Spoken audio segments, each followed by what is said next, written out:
Hello and welcome to the Kayden Gordon Show, today's best country mix. Joining me right here today is Phil Keoghan. He is the host of the brand new show that's coming out called Tough as Nails, beginning Wednesday, January 4th. That's already came by. Hi, Phil. How are you? I'm good. So, country, huh? Country music? Yes, country music. We kind of do a little bit of everything. We've had like a lot of different people on. But how are you today? I'm great. I'm great. I just got paired up with Dirk Bentley in the CBS Pickleball Championship, so I got a little bit of a country music lesson from him, and we ended up playing really well together, and so I enjoyed it and got a new appreciation for country music. So he's a cool guy. Yes, he's a great singer too, that's for sure. Yeah.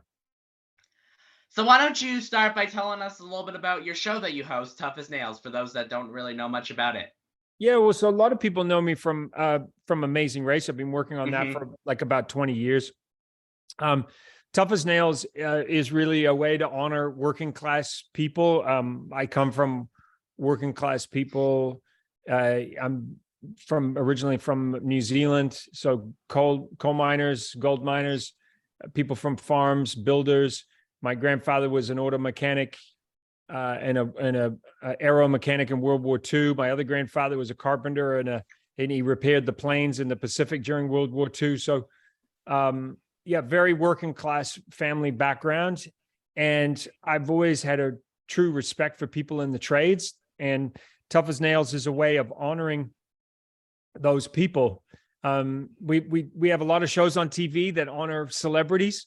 We're fascinated with celebrities. We want to see how they dance. We want to see who they're dating. We want to see them designing. We want to see their homes. I just felt that it was maybe time to put a spotlight on every person, the real people in real life who are real tough, who get up every day and milk the cows and go high up in skyscrapers and build them and keep the infrastructure of America running. And so this show is about the best of the best in their chosen trades, people from the trades, where I'm working people who literally keep the country running. And I think that's important because, that doesn't get shown much on television or radio or like anything. It's always about celebrities. And kind of jump it back to what I do with independent artists. It's pretty much the same thing, but giving an opportunity for everybody. Totally agree with you. We put a spotlight on people that we think are truly extraordinary. And we hope that, and we know from feedback from our audience that these are people that they can relate to. They're our mothers and fathers, brothers, sisters. Sometimes the audience see themselves in somebody. So these 12 individuals who line up at the starting line, they come from all different walks of life. They range in age from their early 20s to late 50s. So there's a big age range, they all come from different jobs. So we have a dry mason. We've got a pipeline worker in Jake, 6'2" guy who's a pipeline worker, all the way to Renee, who is called Highlighter because she wears all pink, and she started her own construction business with her two sons. We've got someone like Alima, who's from Hawaii, who was in the food and beverage industry and lost her job during the pandemic and then pivoted and got into construction. We've got construction supervisors. We've got somebody older like Sergio, who is part of building the SoFi Stadium, and then a young construction guy who's sort of coming up in the ranks. So he hasn't got the years of experience as Sergio, but maybe he's faster and stronger. A firefighter in Ellery, who's a firefighter in New York City, but served 25 years in the U.S. military and did a number of tours serving the country. Somebody who's a shipboard electrician. So these 12 complete strangers come together at the starting line, and we share their stories with America. And really what makes our show different from other reality shows is that nobody goes home. So it is a competition reality show, but we have two mutually exclusive competitions. We have an individual competition where we're looking for the Tough as Nails champion. One of the 12 becomes Tough as Nails champion. And then we have a team competition where we break up the 12 people into two teams of 6, and they compete in those teams, and they get cash bonus prizes for winning team competitions. And even if somebody punches out of the individual, they don't go home. They stay for the whole season because they are also competing in the team competition. And that's kind of a unique aspect of Tough as Nails, unlike other reality shows. Absolutely. I think that has a different kind of spin-off to it, but Yeah. also gives an opportunity to, you know, kind of not necessarily exclude people.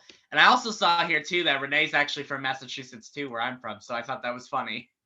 Well, she just won an award for she reached her 5-year goals in something like 15 months or something like that, and she won an award for being one of the best construction businesses in her Wow.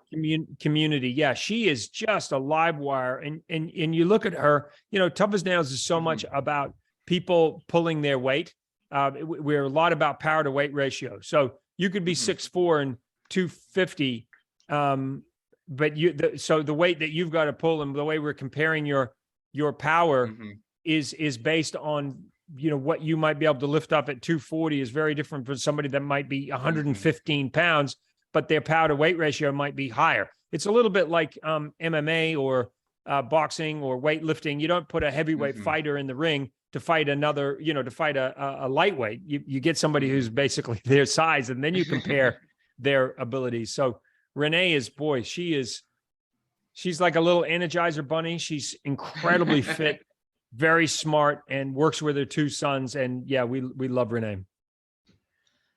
Well, that's awesome. And I think that's great that like CBS gave you guys this opportunity. It's something unique, and I think this is going to definitely take off. And like you said, a lot of people knew you from The Amazing Race. But what else have you done besides those 2 things? Well, made some films, some documentary feature films, La Ride, where I retraced the 1928 Tour de France on an original 1928 single speed 30-pound bicycle, 150 miles a day. So that was a documentary that I made with my wife and producing partner. I rode across America on my bicycle back in 2009, raising money for MS, because my wife and I had a goal of raising $1 million for a charity. I hosted National Geographic Explorer for a season. I worked on a Fox morning show for, about 4 years, traveling around the country, doing stories all over the country in every single state of America. Had a travel adventure type show called Adventure Crazy that I did back in the late 90s. I did another one for Discovery called Go For It. Over the years, I've hosted various specials. Like I hosted Miss World one year way back in 2003, I think it was. Guest hosted a number of different things. I go all the way back to hosting when I was 19 is when I first got started. So late 80s. So I've been doing it for a while. But Amazing Race is the longest running gig that I've done. And then Tough as Nails, we're airing season 4, but we've already shot and produced season 5, which will more than likely go to air in the summer. That's awesome. Now, Phil, what do you like doing outside of the whole hosting TV shows and being guests and everything? What do you like doing for hobbies, interests, anything like that? Well, I love photography. I love hiking. I love working out. I love running. I love music. I'm going to Coachella again this year. I just heard that Blondie is playing. So hopefully some of your audience know who Blondie is. But if you don't, look her up. She's awesome. So my daughter is 27, and thankfully she loves hanging out with my wife and I. So we do a lot of adventures. And my dad is 80. I love spending time with my family. I've been on big, long, week-long hikes with my dad. I've driven across America with him a few times. So I working out, family, friends. I have some really, really good friends. So, I have a lot of interests outside of work, but to be honest with you, I feel like I get paid to do the things that I want to do in my spare time anyway. I love to travel, and I love people, and I love telling stories, and that's what I do on the shows that I host.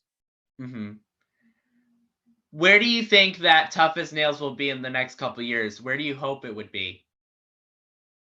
Well, there is a statistic out there that is, and it's a real statistic, that about 80% of television shows do not get to the end of season one or get canceled at the end of season one. It's very rare that you get a show that works. So the fact that we've got to season 4 is a good, and that we've shot season 5 is a good sign that we have something special. And the Tough as Nails format has been made in Denmark, in Belgium, Netherlands. It looks like it's going to be made now in Turkey. And wow. So, and it's hard to get a format that works. You know, Survivor has a great format. Amazing Race. People love Big Brother. When a format works, and so many formats have been tried and so many formats have not succeeded, Tough as Nails is a format that has worked. So I'm hoping that the more we continue to make the show, the more we prove that it is a viable format and that people like to watch it, the longer we get to do it. I honestly, if we continue to create awareness for the show, and thank you for allowing me to talk about Tough as Nails on your platform, as long as people like yourself continue to take an interest, and as long as we keep delivering great challenges and great cast members that we really care about, then I could see this going for a long time. For sure. Now people want to learn more about you. Where can they do that? You can go to my website, philkeoghan.com. It's Keoghan. I guess if you just put host Amazing Race or host Tough as Nails, you'll see the spelling. It's not exactly the easiest last name to spell. I'm on Twitter and also Instagram. I just started a new TikTok account. Got like at least 200 and something people on that account. I just started it. I'm looking to get verified so people know it's actually me. One of the things we're doing right now is we're posting some DIY videos from our cast, like how to wrap up an electrical cable, how to cut a straight line, where to find the studs in a wall, how to change the oil in your car, check your oil on your car, all those sort of things. So if anybody's interested in that, then we'd love to hear from them. And if people have some DIY videos that they want to share, we'd be more than happy to share them on our platform. So we are definitely a DIY show. Like, people walk away from watching this show and they're like, I had no idea what Adobe was.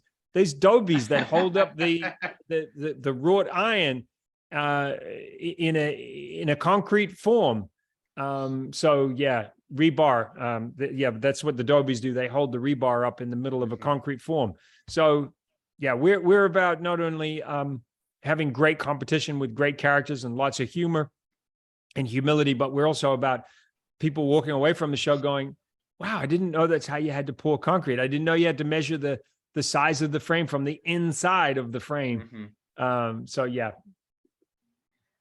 You know, I think we all just learned something new today. You just said that, and not everyone that didn't watch the show yet just learned something new too. Yeah, I mean, coming up, we have we have an episode where they put together a V8 engine, and from they got to build all the pieces onto a V8 engine with the exhaust manifold and getting that engine, but the sound of a V8 engine, it's just the most beautiful thing ever. And so we have one of our former contestants, Quincy, who's a mechanic. He comes back and he puts this cast from season 4 to the test, and they got to get this thing up and running. And you got to get that distributor right, because if you don't get the firing order right on a V8 engine, it does not sound good. So yeah, that's another thing that people didn't know about. The firing order of a V8 engine depends whether it's a Ford or a Chevy. Different engines have different timing orders. So some people who are listening, they'll know what I'm talking about. But yeah, you learned some stuff on Tough as Nails. Well, that's fantastic. Phil, is there anything that I forgot to mention that you would like to mention before we go today? No, I just want to say to people, there's a lot of reality television choices out there right now. And I promise you, if you give Tough as Nails a go, you will not feel like you've wasted your time, and you may actually get hooked and be wanting to watch the whole season. Our goal with our characters on Tough as Nails is to have the audience fall in love with the characters, to feel like they get them, that they understand them, that they're relatable people that they feel like they really could have a beer with, sit down and have a nice cold beer with, and that they would connect with, that they are absolutely 100% relatable people. Absolutely. Phil Keoghan, thank you so much for taking the time to come on the Kayden Gordon Show, today's Best Country Mix. We definitely appreciate your time, Phil Keoghan, so much. And keep up the good work with the show. I've started watching it, and I'm going to tell you right now, everyone, I am hooked. So great job. Thank you. Thank you.